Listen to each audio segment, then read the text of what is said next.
Siku ya tano tukazungumzia kitabu cha Wagalatia. Tukasoma kitabu yake ya 3 sura yake ya 1 hadi mstari wa 3. Aseme yenye Wagalatia msiokuwa na akili, nani aliwaloga? Na nampatia kipande ya inchi. Daudi akajisinye, akaangusha Goliathi. Ikafika muda yenye Daudi anakuwa endemi wa mfalme, bali akuwe rafiki ya mfalme. Kristo yuko wa kwanza. Lakini leo imefika, umesimia, unachoka. Tukasema yawezekana kuna mtu amekuchosha, yawezekana kitu fulani ilikufikia ukachoka. Leo nazungumzia kidogo habari za mtu ambaye anaitwa Bartimayo, mwana wa Timeo. Bwana Yesu asifiwe sana. Katika teme yetu ambayo inasema na tusichoke kutenda mema, kwa maana tutavuna kwa wakati wake tusiposimia moyo. Tunaona kama kuna kuchoka, sabidike kuko wale watoshaji, na kama kuna kusimia, bali kuna wale pia wazimishaji. Sasa watoshaji ni wanani na wazimishaji ni wanani? Musafari hapo ina mingi. Kila mtu ni responsable wa moyo wake. Na kila mtu saliamini Yesu anayua kukua kiliamini Yesu. Kuna wale watu walifuata Yesu juu ya mikate. Kuna wale watu walimfuata juu aliwaponya, na kuna wale watu wenye walimfuata walipenda wayue mwisho ya hivi ni nini. Zile kategori zote ziko kanisa. Na katikati yetu na katika kila kwenye watu wa Mungu wapo, tuamini kwa maosi watu wa shetani nao wako. Hata kuna kale kama kwenye shetani swate alituma katikati yetu. Iko na misio moyo ya kutusambaza tupotee katika uso wa Mungu. Kulifika muda ambao Yesu kunatembea kwenda Yeriko. Sasa iko naenda Yeriko. Iko na pita makutano, wako na mfuata, na iko na mitume wake. Iko naenda, anafika fasi moya, anaendelea tu kwenye njia, anakuta mtu moya ni kipofu toka tumboni mwa mama yake. Bartimayo alizaliwa kipofu, alikuwa na kazi moya tu ya kuomba. Siku moya petetre alisikia watu biko nasema habari za Yesu. Yesu anaponya, Yesu iko na fufua wafu, Yesu unaponya viwete. Tena anasema siku moya na muonako na mie ndio ile siku yangu itafika. Yesu kunaenda eresma. Yesu akapita kwenye njia yake kwenye hiyo ng'ombe.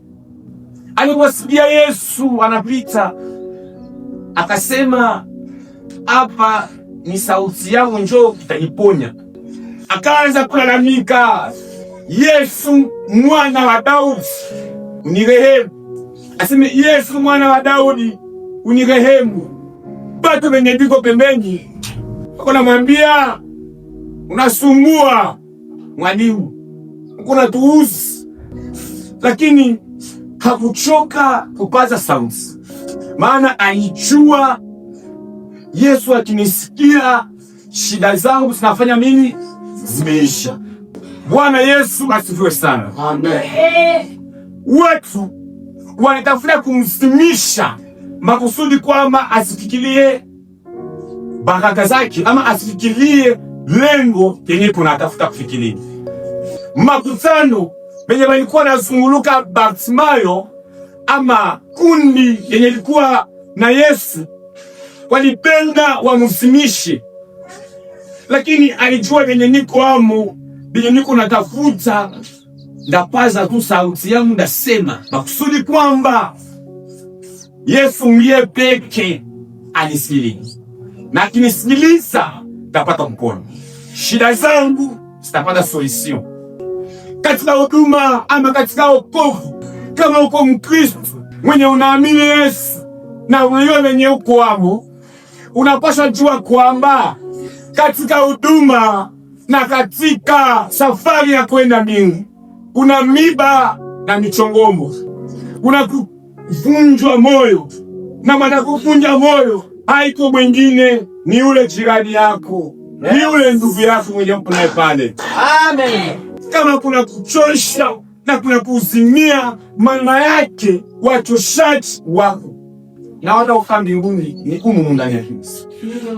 Ni pale pale kuna frequente. Ni pale pale marafiki yako. Ndio wenye utakuta wachoshaji na wazimishaji. Kama tuko na devoir hii mkubwa sana katika safari ya kwenda mbinguni, ni kuishi na kiumbe kinaitwa mtu. Hakuna shida tunayo, magumu tunayo, kama vile kuishi na kiumbe kinaitwa mtu. Mwacha msemea Mungu hata toka mbinguni. Bali kuna shida ndani ya kanisa, tuko mekuto popote kwenye huko pale. Mwacha kuvunja moyo, mshajionyesha mtaka kutoa sana. Kila siku nje tunatoaka. Siku najionesha ni wale watu wengi katika yako. Unajionyesha sasa wewe ndio unayoka imba sana. Ni bali kufundimi. So, wale wote wanaitwa watoshaji na wasimishaji. Wanao lengo moja ya kusimisha. Sasa kisha unasimika na wote kupata kwa wa kwanza kusema na tuliwaambia. Kumi mwenye alivunja mwenzao mali mchosha ni wewe tu jirani. Ni wewe tu ndugu mpendwa, katika huduma na katika kanisa uliwe kwamba kuna wachoshaji wapo na kuna wasimishaji wapo. Mwenye kuna lengo na wenye na yo wenye nilipia tafuta na wenye kuna yo bezwe, masikio yake tunaka inafungwa. Yes. Hata yo wenye tunataka fikiria. Lakini ukijifanya mtu wa kila leo, na fulani alinisema hautaniona mbienu, na fulani alisema hautaniona mbienu, na umbaketi bienu vya nani? Sasa ulianza kazi kuliambia nani? Na sasa utaacha usitambia nani? Kwani kuyaka imba, yani mwananiambia kama wataimba. Ulania mchungaji kwa mtaimba. Ulijisikia mwoga sema Mungu na mimi nataka niimbe. Sota viacha, ambia ule mwenye conversion, Mungu hivi yako ninaviacha. Tuko tunaona washirika pemuna Mungu kwa nini shamalizana. Na ile kanisa yenu tamashia ni ya nani? Kanisa ni ya nani? Kanisa si ya Mungu. Sasa tunachoka tunamwambia Mungu, jamaa kanisa yako pina biacha, kwani yeye mwaibu wapi? Cho naweza. Sasa vineshia bani. Amen amen. Bwana Yesu asiwe sana. Mwenye naokoka ile maneno aseme ndabiacha haiko ya mkichwa yake. Maana anayo mwenye aliamini. Sikuamini mtu, niliamini Mungu wa mbinguni. Maana hata mchungaji wako anaweza kuwa jaribu kwako, lakini kama unaleo mwenye uliamini ukasema naendelea tu mbele. Lakini kuna shida leo, tuna Wakristo piko na moyo za l'esprit, moyo za parleger, mwende maji na anasikika. Ushaenda ile kabisa rufako, nanze njida kwa mabusha fulani. Kushaka na meza nilia kwa archbishop. Ndugu mpendwa, amini kiko moja.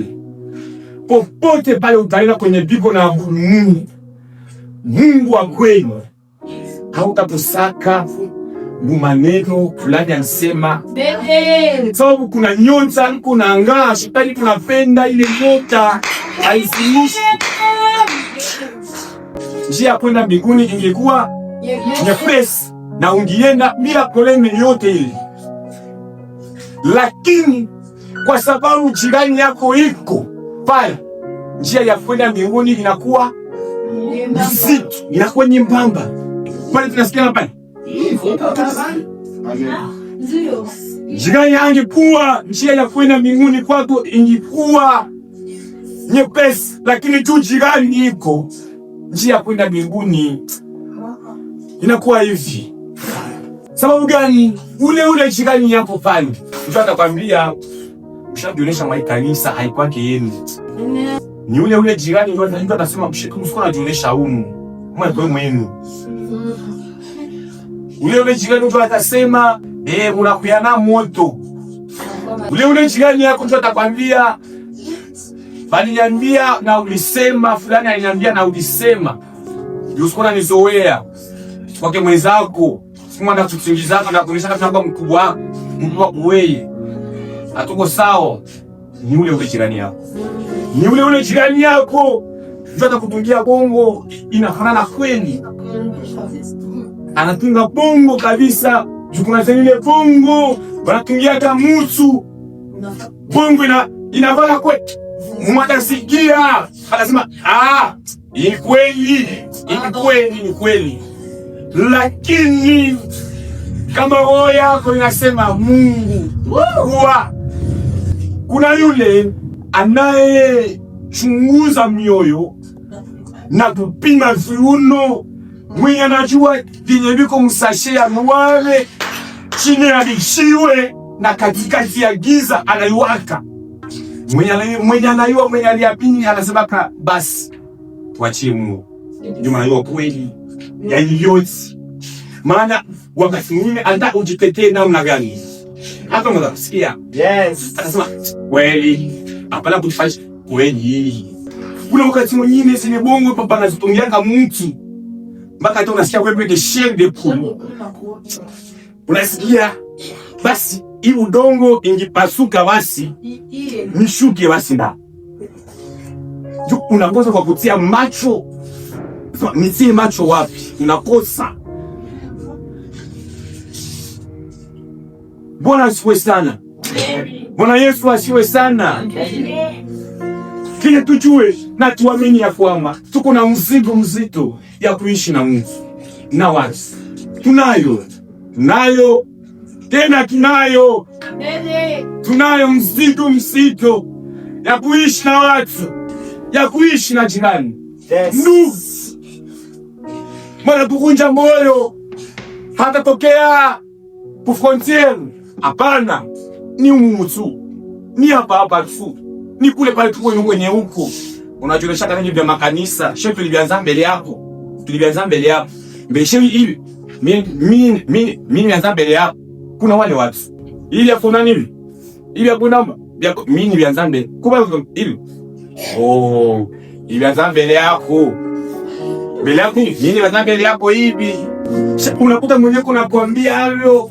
Alikuwa Mkristo mwenzako.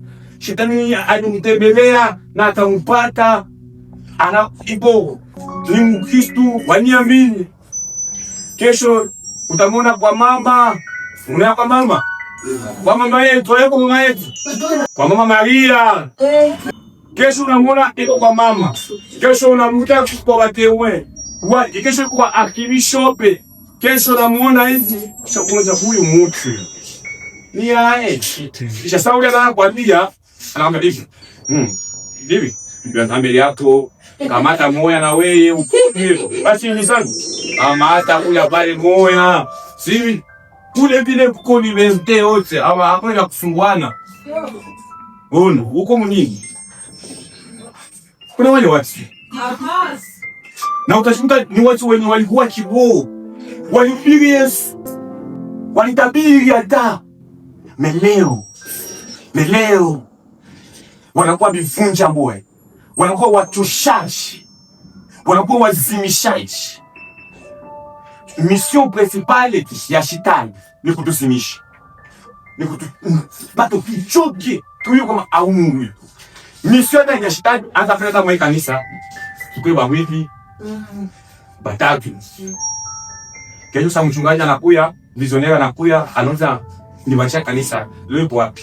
Si fulani alisemaka, si fulani akasema, si fulani akanani ba benye mwingine pakakuya akafunga kanisa kila mtu akasambaa. Ndio mission principale ile ya shetani. Ndio mission principale hii kanisa kuhusu mwana ifungwe tusingiake tena. Lakini mwenye kuna vision na mwenye kuna maono anapaswa yua ile binadamu kanisa ni nini. Kuna wengi wamezimika moyo juu ya fulani. Kuna wengi wameacha hukuma aseme juu fulani alisema. Kuna wengi kanisa wamekimbia tu fulani alisema, fulani na alisema hivi, na waliniambia hivi. Kuna wengi wameacha kanisa hili na wachia yenu, tabiachia na wachia kanisa yenu. Kanisa hili ni yangu. Bwana Yesu asifiwe sana. Amen. Ndugu mpendwa, usiwe chance cha mtu yeyote ule kwa kanisa. Usiwe chance. Kama unaiwa kama fukari leo haingiaje juu yangu, wewe mwambie bwana, nisamee tuwa ile msigo kwanza. Tu ile nafsi ikipotea, mimi nakwambia utailipa kama unilipe batoto na watoto yako. Ile nafsi muone badali papa. Kama unalisha kutoka mkanisa, kwa shimama bonema toka wendo. Bone tena sikonake ima sikosi jisikie kuingia. Bali kwe chanzo ya fulani kutoka mkanisa. Bali kwe chanzo bora wewe mwenyewe ushimame. Niko nakwambia kwenu. Sasa niko nakwambia sasa please.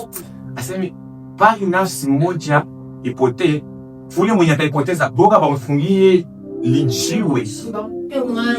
Na kilijiwe bakamati bani mgalaki. Kuna mwenye mgalaki là c'est profond. Asemi bamkamate bamutupie pale. Maki asipamaki maiti yake isipandaki hata. Iose kulichi. Nafsi moja kupotea si facile. Mais nafsi moja sa mtoshe nchi. Uilete mkaristo. Bila ngwambia. Nafsi moja kuitosha mka nchi mdunia ikuye mkanisa. Ni maombi, ni kufunga, ni kukoseye, ni kutembea. Mais c'est facile ile nafsi moja kuipoteza usiku hii. Na yenye inafanyaka vile ni nini? Ni kabungu ndio ya kwanza bila yote la kanisa. Kabungu. Ndio kwanza bila yote la kanisa. Mais kama tuna kabungu, mina mwasire kama ndani ya kanisa tutaishi na maji.